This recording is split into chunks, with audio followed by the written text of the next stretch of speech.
De 1942 à 1944, plus de 76 000 Juifs de France, dont 11 000 enfants, ont été déportés des gares de Drancy, Bobigny, Compiègne, Pithiviers, Baume-la-Rolande, vers des camps d'extermination nazis.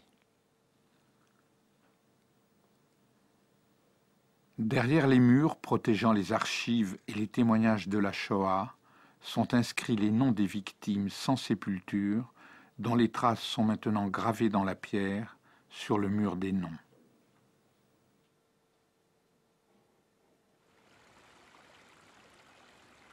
Dès 1939, une jeune organisation de scouts juifs prit conscience du danger nazi et se prépara à l'évacuation de ses membres vers les campagnes françaises. En 1939, transplantée dans le sud-ouest de la France, la Maison des enfants de Moissac ouvrait ses portes. Prise dans l'horreur de la Deuxième Guerre mondiale, la Maison d'enfants de Moissac réussit pourtant à protéger jusqu'à la libération la totalité des enfants qu'elle accueillit. Comme tant d'autres juifs d'Europe, les 500 enfants auraient dû trouver la mort. Ils échappèrent à la camisole du régime de Vichy et à la barbarie nazie. Pas un seul ne connut la déportation. Cette histoire, j'ai eu besoin de la redécouvrir, car je fus l'un de ces enfants. J'ai survécu au désastre et je l'avais oublié.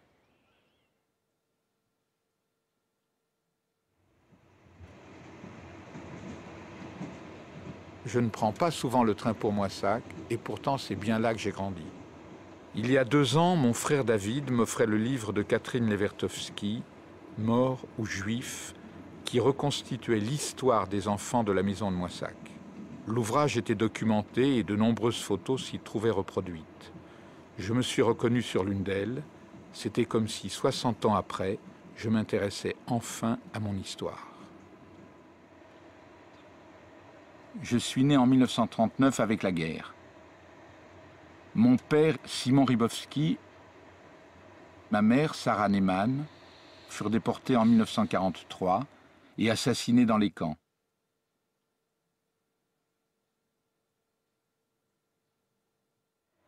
Pour mon frère David, ma sœur Bella et moi-même, le hasard décida d'un autre sort et nous conduisit à la maison des enfants de Moissac, où nous avons grandi avec d'autres enfants de parents déportés.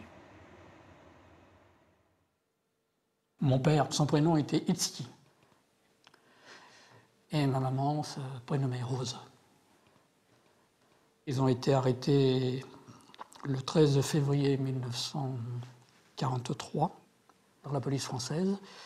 J'ai assisté à leur arrestation. Nous étions 4 enfants.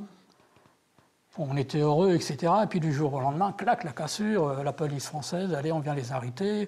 Ma mère, qui suppliait, parce qu'ils voulaient ramener tout le monde, hein, les 4 gosses en même temps, elle a pleuré, elle a supplié. Et en fin de compte, la seule concession qu'ils ont fait, c'est de laisser les enfants en disant que, je sais pas, moi c'était le 13 janvier, très très tôt le matin, on va repasser en fin de matinée, s'ils sont encore là, on les prend.